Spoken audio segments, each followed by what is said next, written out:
अब हम जब किसान के पास हम जाते हैं तो जो हम लोग का एफएफएस हम स्टार्ट करते हैं वो हमारा एक 14 वीक का प्रोग्राम होता है। उसमें हम किसान को क्या करते हैं, जैसे 14 वीक से पहले सिलेक्शन ऑफ फील्ड करते हैं। सिलेक्शन ऑफ फील्ड किस टाइप का होगा कि वो फील्ड में गया, जैसा हम लोग का जो रहता है बीइंग ए एग्रीकल्चर ऑफिसर और बीइंग ए एग्रीकल्चर डिपार्टमेंट का जो हम लोग हैं, तो हम फील्ड में जाके देखते हैं कि किस क्रॉप मतलब खेत में उसकी फसल है या क्रॉप है। तो वहां पर वो चेक करते हैं कि अच्छा सपोज मेज है, हमने मेज में एफएफएस कराना है, तो हमारा पहला वीक जो होता है वो हम सिलेक्शन करते हैं फील्ड का। दूसरे वीक में हम जब वो सोइंग उसकी स्टार्ट होती है तो हम उस समय जाते हैं। तो आप लोग कभी जब आप प्रैक्टिकली या फील्ड में जाएंगे तो सोइंग जब होने वाली होगी उससे पहले जाके पहले फार्मर से बात कर लें, और फिर उसके बाद जिस क्रॉप की वो सोइंग कर रहा है तो उसके लिए आप जाइए, उसके लिए सीड ट्रीटमेंट का उसको जरूर रिकमेंड करिए। सीड ट्रीटमेंट के लिए क्या है, जो भी ट्राइकोडर्मा ये यूज करते हैं आप उसको बताओ। क्यों हम सीड ट्रीटमेंट करते हैं, क्योंकि क्रॉप का अगर इनिशियली स्टेज में ही उसके मतलब ट्रीटमेंट हो जाएगा तो क्रॉप खराब नहीं होगी, उसमें बीमारियां नहीं आएंगी। इसीलिए जो हम बीज उपचार कहते हैं वो हम करते हैं। शायद आप लोगों के उसमें भी मुझे लगता है सीड ट्रीटमेंट कैंपेन चलता है ना आप लोगों का, तो वही एफएफएस का सबसे पहले आप लोग सीड ट्रीटमेंट का किया कीजिए। उसके बाद सेकंड वीक में हम लोग उसका रहता है कि हमें अलग अलग जैसे जाना है कि क्या क्रॉप की स्टेज है, नर्सरी स्टेज है, क्या स्टेज है और किस स्टेज में उसको क्या यूज करना है, तो वो सेकंड वीक का हमारा रहता है। ठीक है, अच्छा एफएफएस का तो ये तो मैंने जनरल बताया। एफएफएस में हम क्या करते हैं, it teaches basic agriculture and pest management skills that make farmers expert and perfect on their farm in decision making। अच्छा, एक एफएफएस का मैंडेट हमारा ये भी रहता है कि डिसीजन मेकिंग, मतलब अगर वो अपने खेत में गया, उसको लग रहा है उसकी क्रॉप भी है, लेकिन अगर उसको लग रहा है कि कोई कीड़ा है क्या है, तो राइट मतलब इमीडिएट डिसीजन क्या ले। देखिए जैसे मैं बताती हूँ, कॉटन में हरियाणा में क्या हुआ था कि कॉटन में व्हाइट फ्लाई का बहुत अटैक हुआ था लास्ट ईयर की बात है। ठीक है, अब क्या हुआ कि किसान ने क्या किया, पहले तो जैसे उसने क्या किया पेस्टिसाइड यूज कर लिया। अब पेस्टिसाइड यूज करने से क्या होता है कि जब आप ज्यादा यूज करते हो तो रिसर्जेंस की प्रॉब्लम आती है। पेस्ट के मरने के बजाय उसमें रेजिस्टेंस पावर डेवलप हो जाती है, वो और मतलब वो मरता नहीं है। वो मतलब मुझे ऐसा लगता है हम लोग डार्विन का एक रूल पढ़ते थे ना, सर्वाइवल ऑफ द फिटेस्ट, जब हम 10th में थे, क्या होता है कि जो फिट होता है वो सर्वाइव कर जाता है। अब जब दवाई उसने उसको मिली, लेकिन कुछ तो मर गए, लेकिन कुछ और डेवलप हो गए और उसके बाद उनका नंबर बढ़ते गया। इसीलिए हम जो किसानों को बोलते हैं कि आप जुडिशियस लेवल के ही पेस्टिसाइड लीजिए, इंसेक्टिसाइड लीजिए, हम इसीलिए बोलते हैं क्योंकि जो स्पूशियस पेस्टिसाइड होते हैं कई बार उनसे इस तरीके की प्रॉब्लम आ जाती है। ठीक है, तो ये वाला हमारा जो इसका ही रहता है। अच्छा, हमारा एफएफएस का जो होता है, इसका मेन जो एम है हमारा कराने का वो क्या रहता है, empowering the farmers with knowledge and detail. हम जिस क्रॉप का एफएफएस लेंगे उसमें हम बताएंगे भाई ये क्रॉप है, इसमें इनिशियल नर्सरी स्टेज में ये आएगा, फिर उसके बाद टेस्टिंग स्टेज में ये पेस्ट आएगा, और इसकी किस पेस्ट की कौन सी अवस्था ज्यादा खतरनाक है हम उसके लिए किसान को बताते हैं। तो क्या होता है कि वो उसको पता चलता रहता है कि अच्छा अभी नर्सरी स्टेज में ये पेस्ट है तो मुझे क्या करना चाहिए। कई बार होता है लार्वल स्टेज है, उसके लिए हम बोलते हैं कि कल्चर करो, फ्लबिंग करो, खेत को खोदो तो लार्वा एक्सपोज होंगे, उसको चिड़िया खा जाएगी। तो ये सब चीजें हैं जो कि हम किसान को अपने बताते हैं।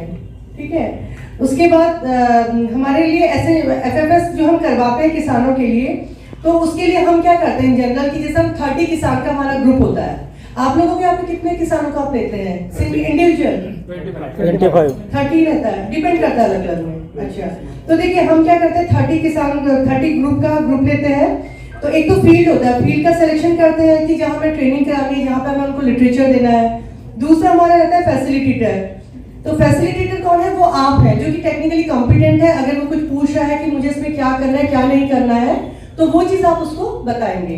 तीसरा होता है कि एफएफएस एस्टैब्लिशमेंट, जो हमने कौन सा सर्वेलेंस है क्या। अच्छा, हमें अगर कहीं पे एफएफएस कराना है तो एक चीज और भी है कि आप क्या करिए ना, जहाँ पे आप देखिए कि मैक्सिमम एरिया कवर हो, सपोज 5-6 आपके गांव है, तो उसमें ऐसे सेंटर में कराइए, हब में कराइए, जिससे कि सारे लोग आ सके, नियर बाय में आ सकते हैं। क्योंकि ऐसा नहीं है कि अगर आप कहीं एक कोने में आपने एक किसान को लेके एक ही गांव में करा दिया, आप कोशिश ये करिए ना कि अलग अलग जगह के लोग आ जाएं उसमें, क्योंकि 30 तो आपका पर्टिकुलर मैंडेट रहता है। बट अगर हम और भी लोगों को कवर करें 30 के अलावा, क्योंकि नॉलेज देने में कोई बाउंडेशन नहीं है। 30 में क्या होता है कि हमें उनको बुकलेट देनी है, जो देनी है वो तो हमें करना है, बट अदर्स को आप नॉलेज के लिए आप उनको इंक्लूड कर सकते हैं। ठीक है, अच्छा, उसके बाद सबसे पहले जो हम लोग करते हैं एफएफएस करने से पहले एक हमारा होता है बेंचमार्क सर्वे।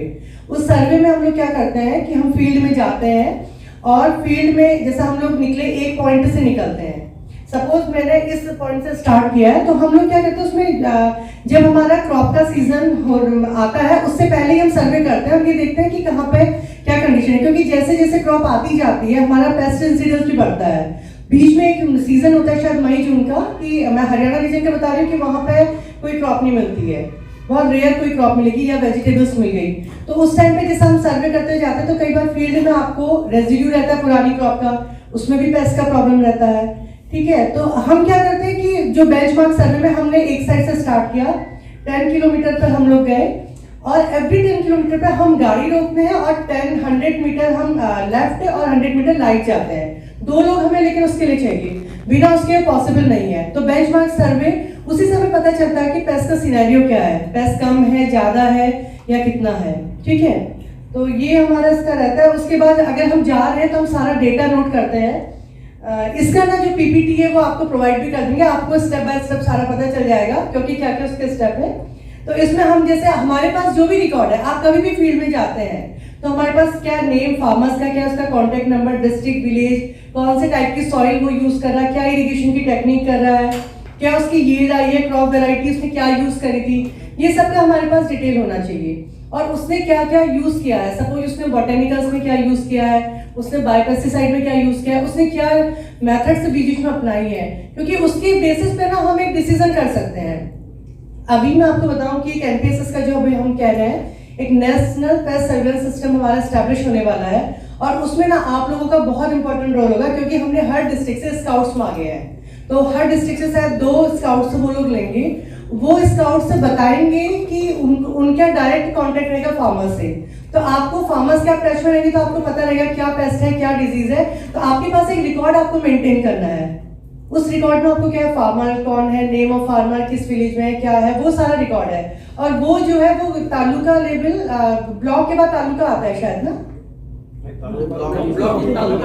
तालुका माइनस ब्लॉक, और अच्छा ब्लॉक के बाद विलेज, तो वो हमें विलेज लेवल पे चाहिए। अभी हम लोगों ने क्या किया है कि जैसे हर डिस्ट्रिक्ट में सपोज ये कोई एरिया है, यहाँ पे हमारा 10 इस डिस्ट्रिक्ट में सपोज हमारे 10 विलेजेस हैं, तो 10 विलेज है, ये 20 विलेजेस हैं, तो हमें चाहिए 10 फार्मर्स। तो जो हम लोगों ने आपके स्टेट डिपार्टमेंट से भी मांगे, हम लोगों ने हर जगह से 2-2, मतलब सपोज ये डिस्ट्रिक्ट है, एक इस गांव से लिया, इस गांव को छोड़ दिया, फिर दूसरे से लिया, क्योंकि हमें पूरा एरिया कवर करना है। और उसका मैंडेट क्या है कि जैसे ही किसान को कुछ प्रॉब्लम रहे, उसने जैसे वो डेटा भी फिल करेगा और उस डेटा को फिल करने के बाद अगर उसको लगा कि उसमें कुछ प्रॉब्लम है या कुछ वो है, तो वो अपना डेटा उसमें डालेगा और इमीडिएटली उसको एडवाइजरी इशू हो जाएगी। इसमें शायद गवर्नमेंट का प्रोविजन यह है कि जो फार्मर से रिकॉर्डिंग करेंगे उनको हम फेरोमोन ट्रैप, इस टाइप की फैसिलिटी भी देंगे। तो ये सारी चीजें हम लोग का जो एफएफएस है, बेसलाइन सर्विस का इंपॉर्टेंट रहता है। उसके बाद मॉनिटरिंग होती है। हम फार्मर को हम किसान को बोलते हैं कि भाई आप खेत में जाओ और डेली ना ऑब्जर्व करो कौन सा पेस्ट प्रेजेंट है, कौन सा पेस्ट नहीं प्रेजेंट है, आप देखो, उसका एक रिकॉर्ड रखो।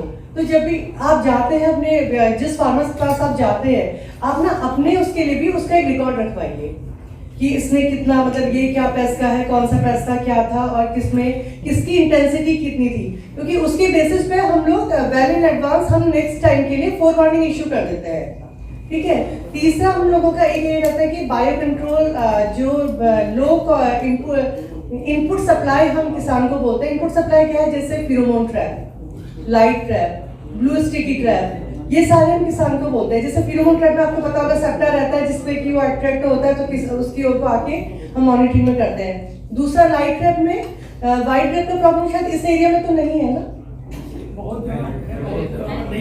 अच्छा वाइट ट्रैप के लिए हम लोगों ने, जब हमने उत्तराखंड के हिल्स में काम किया था, तो हम लोगों ने किसानों को ना लाइट ट्रैप का यूज करने के लिए बोला था। लाइट ट्रैप में वो क्या करते थे, जैसे हिल स्टेशन में वहां पर क्या होता है, जैसे पहाड़, ये पहाड़ है, फिर आगे चलेंगे, रोड चलेंगे, फिर दूसरा पहाड़ है, तो ऊपर नीचे सर्किल के पहाड़ रहते थे। तो हमने टोपोग्राफी देख के वहां पे हमने लाइट ट्रैप इंस्टॉल किए और उसमें हम उनको बोलते थे कि शाम को 7 बजे आप लाइट ऑन कर दो, तो जितने भी उसके एडल्ट होते हैं, वयस्क जो होते हैं गुबरेला के, वो सारे उसके ऊपर अट्रैक्ट हो जाते हैं। और वो नीचे हमने केरोसिन ऑयल फार्मर्स को बोला था कि केरोसिन ऑयल का बॉटल वो रख दो, तो वो उसमें हिट करेगा, नीचे गिर जाएंगे। तो उससे क्या होता है कि सारे उनको पकड़ के दूसरे दिन उसको किसी गड्ढे में डाल दें, तो क्या होगा कि उसकी जनरेशन हम कम कर सकते हैं, क्योंकि हम उसको एगलिंग से रोक लेंगे। तो ये वाली जैसे लाइट ट्रैप है जो ये, और ये वाले जो पॉसिबल है ये इसी टाइप के कीड़े के लिए पॉसिबल है, हर किसी में हम नहीं कर सकते। अच्छा, लार्वल स्टेज कंट्रोल जैसा पिंक बॉलवर्म है, इसकी लार्वल के लिए तो हम लोगों ने ट्रैप का यूज किया था वही। और इसको ना किसान को भी आप बताइए इसकी मेथड्स, अभी जब हमारे ये प्रैक्टिकल सेशन होगा तो इसमें हम आपको बताएंगे कि आप कैसे लो लेवल पे लो कॉस्ट टेक्नोलॉजी कैसे उसके लिए अडॉप्ट कर सकते हैं। क्योंकि देखिए फार्मर कोई भी है वो बहुत ज्यादा इन पे खर्च नहीं करेगा, तो जो छोटी छोटी चीजें हैं वो हम उसको बता सकते हैं। ऐसी येलो स्टिकी ट्रैप के लिए आप उसको बता सकते हो कि भाई एक कार्ड ले लो, उसमें येलो कलर कर दो, दो साइड पे अपना करके और उसको उसमें ग्लू लगा के उसको लगा दो उसके ऊपर। क्योंकि क्या होता है जो हायर लेवल पे इंसान, जब वो जो भी किसान है वो छोटी टेक्निक को करेगा, वो अपने फील्ड में लगाएगा, उसको रिजल्ट तुरंत मिलेगा, तो वो उसको अडॉप्ट भी करेगा। अदरवाइज क्या होगा कि हम इधर जा रहे हैं उधर जा रहे हैं, हम उसको बोल रहे हैं कि यहाँ से खरीद ले वो खरीद ले, वो चीज़ वो नहीं करता है। ठीक है, ऐसे ही ब्लू स्टिकी ट्रैप है। तो ये छोटी छोटी टेक्निक है जो कि हमें जब हम एफएफएस कर रहे हैं तो हमें ये किसानों को ये सारी चीजें बतानी चाहिए। इसके अलावा एक हमारा रहता है टोमेटो, जो टमाटर फ्रूट होता है हमारा हेलिकोवर्पा, इसका एक ये रहता है बीटी वायरस, आपने देखा होगा बैसिलस तुरिनजेंसिस सॉरी बैक्टीरियल होता है ना, बैसिलस बीटी वो होता है। आपने देखा हो ना कई बार आप फील्ड में जाते हैं तो बहुत सारी सुंडी उल्टी लटकी हुई रहती है। टमाटर के फील्ड में टमाटर होता है ना NPV, nuclear polyhedrosis virus, NPV रहता है। तो आपने देखा होगा ना वो उल्टी लटकी रहती है, एनपीवी जो रहती है। तो उसमें क्या होता है कि उसको भी हम किसानों को बताते हैं कि उसकी सबसे मतलब इजी टेक्निक है। अगर आप एक तो उसकी प्रॉपर मेथड होती है जो आप उसका सॉल्यूशन बनाते हैं, और एक टेक्निक उसकी आप जनरल जो किसान को बता सकते हैं कि भैया उसको लेके उसको क्रश करके उसका सॉल्यूशन बना लो, उस सॉल्यूशन को छान लिया और उसको ना वो खेत में स्प्रे कर दे, तो उससे क्रॉप को कोई नुकसान नहीं होगा। लेकिन उसके कांटेक्ट में अगर कोई भी कीड़ा आएगा तो उसको भी वो वायरस से इन्फेक्शन हो जाएगा, क्योंकि वायरस क्या है वो लिविंग और नॉन लिविंग के बीच एक लिंक है।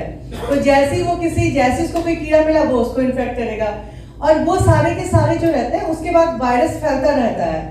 तो ये जो हमारी टेक्निक है, अगर वो शुरू में ही लार्वल स्टेज पर ही वो कंट्रोल करे तो वो अपने कीड़े को कंट्रोल कर सकता है। तो ये एफएफएस में हम यही सारी चीजें बताते हैं कि क्या क्या हमें टेक्निक यूज करनी है, कैसे हमें आईपीएम को अडॉप्ट करना है। अच्छा, लास्ट में आता है कि जैसे हम कल्चरल कंट्रोल करवाते हैं, फिर मैकेनिकल कंट्रोल होता है, फिर बायोलॉजिकल कंट्रोल होता है। लास्ट में एक हमारा आता है कि जब हमारे ये सारी चीजें फेल हो जाती हैं तो किसान को तब हम बोलते हैं कि उसको जुडिशियस यूज ऑफ पेस्टिसाइड के लिए जाए। तो उसमें भी आप उसको हमेशा बोलिए कि जो भी हमारे पेस्टिसाइड हैं, जो भी वो डीलर से ले, वो लेबल क्लेम होने चाहिए, वो सीआईबी ना से अप्रूव्ड होने चाहिए। कई बार मतलब मैंने देखा हुआ उधर में किसान क्या करते हैं, डब्बा लेके आए, अच्छा डीलर ने बोला कि ये ले लो, ये अच्छा है, ये बहुत इफेक्टिव है। वो ये नहीं देखता कि वो क्या है, देखो वो परेशान है, उसको दवाई चाहिए। उसने देखा कि जो मिला उसको किसान ने दे दिया, डीलर ने उसने बेच दिया, उसको लेके आया, उसने छिड़क दिया। उससे कई बार क्या होता है कि एक पेस्ट कम होता है लेकिन दूसरा बढ़ जाता है, क्योंकि जो लेवल क्लेम जब किसी भी हम इंसेक्टिसाइड को देते हैं, central insecticide board and registration committee देती है, तो वो पूरी उसकी टेस्टिंग होती है, वो 3-3 साल की रिसर्च होती है। उस 3 साल की रिसर्च के बेसिस पे निकलता है कि ये पर्टिकुलर पेस्टिसाइड पर्टिकुलर पेस्ट के लिए इफेक्टिव है। और अगर हम उसको ये चीज नहीं बताएंगे कि ये कितना ये इफेक्टिव है और ये आप इसको यूज करो, तो वो कुछ भी यूज करेगा। कुछ भी यूज करने से क्या होगा कि जिस फसल में उसने कीड़ा मारना है वो तो रहेगा, लेकिन उससे आपकी जो क्रॉप है उसकी जो नियर बाय में है उसको हो सकता है वो खराब हो जाए, हो सकता है वो दूसरे पेस्ट को इंक्रीज कर दे, क्योंकि पर्टिकुलर टेस्टिंग के बाद ही हम बताते हैं कि ये पर्टिकुलर पेस्टिसाइड पर्टिकुलर कीड़े के लिए ही बना हुआ है। तो इसीलिए हम लेबल क्लेम पेस्टिसाइड का जो कहते हैं वो हम किसान को इसलिए रिकमेंड करते हैं। तो जब भी हम फील्ड में जाएं तो ये हमारी ड्यूटी है कि उसको हमेशा बोलो कि जो भी पेस्टिसाइड ले उसमें देखें कि उसका जैसे बॉटल में लिखा रहता है, जैसे सपोज ये बॉटल है बिस्लरी की, बिस्लरी है क्या एक्सपायरी डेट है, तो ये तो देखिए बीइंग एग्रीकल्चर ऑफिसर की हमारी ड्यूटी है, ये आप उसको जरूर बताइए, क्योंकि वो परेशान है, वो कुछ भी दवाई लेके आएगा, वो कुछ भी छिड़क देगा और उसको नहीं पता उसका परिणाम क्या होता है कि जो कीड़ा कम होना होता है वो डबल बढ़ जाता है। तो ये चीज को हमें जब अपना एफएफएस करना है तो ये चीज हमें ध्यान में रखनी है। ठीक है। बाकी जो कल्चर, जैसे शुरू में जब वो खेती मतलब जैसे जब क्रॉप की इनिशियल स्टेज होती है तो क्लीनिंग का तो हम हमेशा उसको बोलते हैं कि भाई खेत में ना छोड़े। लेकिन अच्छा, इससे पहले मैं आपको एक चीज बताऊं, फार्मर्स को ना आप कहेंगे उसने सुना, वो करेगा अपने हिसाब से। तो आप ना उसको ये बोलिए कि भाई एक प्लॉट आप मेरे अकॉर्डिंग कर लो, एक छोटा सा प्लॉट कहना कि एक छोटा सा प्लॉट आप मेरे अकॉर्डिंग कर दो, और केवल उतने पे वो चीज अप्लाई करो जो मैं कह रहा हूँ या जो मैं कह रही हूँ, उतने पर ही अप्लाई करो। अगर वो जब उसको उसमें रिजल्ट मिलेगा ना तो डेफिनेटली उसको बढ़ाएगा। देखो ये ह्यूमन बीइंग की टेंडेंसी है, जब हम लोग अगर हमें कोई भी फ्री में कुछ कहे कि नहीं ये सही होता है तो हम नहीं मानते। जब डॉक्टर के पास हम जाते हैं, हमने पैसा खर्च किया, फीस दी, वो कहेगा आपको ये नहीं खाना, वो नहीं खाना, तो वो हम एक्सेप्ट करते हैं, वो हम सभी करते हैं। मैं भी वही चीज करती हूँ, जब तक खुद कोई बोले कि नहीं ये चीज नहीं है, ये नहीं खानी चाहिए, मीठा नहीं खाना चाहिए, वो नहीं खाना चाहिए, तो मैं नहीं खाती हूँ। जब बीपी बढ़ गया, वो गया, डॉक्टर ने बोला ये नहीं खाना है, तब मैंने कंट्रोल किया। तो वो सबकी टेंडेंसी है। तो किसान के केस में भी यही चीज है। तो हमें भी किसान को उसको बताना पड़ेगा कि भाई आप इस तरीके से करें और आप हमेशा लेवल क्लेम लो। तो बीइंग जब हम एफएफएस करा रहे हैं तो ये सारी हमारी ड्यूटी रहती है कि हम उसको बताएं। अच्छा, जो भी अगर जिस क्रॉप का सपोज कभी भी आपको, जैसे आप जा रहे हैं तो अगर आप पर्टिकुलर इस रीजन से, महाराष्ट्र रीजन से कहीं पे भी आपको अगर कहीं पे कोई पेस्ट लिखता है, वो लिखता है, तो आप ना हमारे जो ये रिजल्ट स्टेशन है, आप इनके भी, हमारे जितने भी ऑफिसर्स आप नंबर ले सकते हैं, आप एक बार इन्फॉर्म कर दीजिए इमीडिएटली। आपको ना आप कहीं किसी भी रीजन के हो अभी, क्योंकि सबके कॉन्टेक्ट नंबर शेयर होंगे, तो ये मेरी आपसे रिक्वेस्ट है कि आपको नंबर रखिए। कहीं पे भी आपको लगता है थोड़ा सा भी इमरजेंसी है, तो ये लोग क्योंकि सर्वे के लिए जाते हैं और कई बार क्या होगा ना, ये आप लोगों को भी अपने साथ ले जा लेंगे। तो आप ना हमें लेकिन इमीडिएटली इंटीमेट करिए कि हाँ यहाँ पे ये पेस्ट है, वो है, क्या उसको करना है। तो ऑन द स्पॉट हमारे सर जो है वो एडवाइजरी इशू कर देंगे।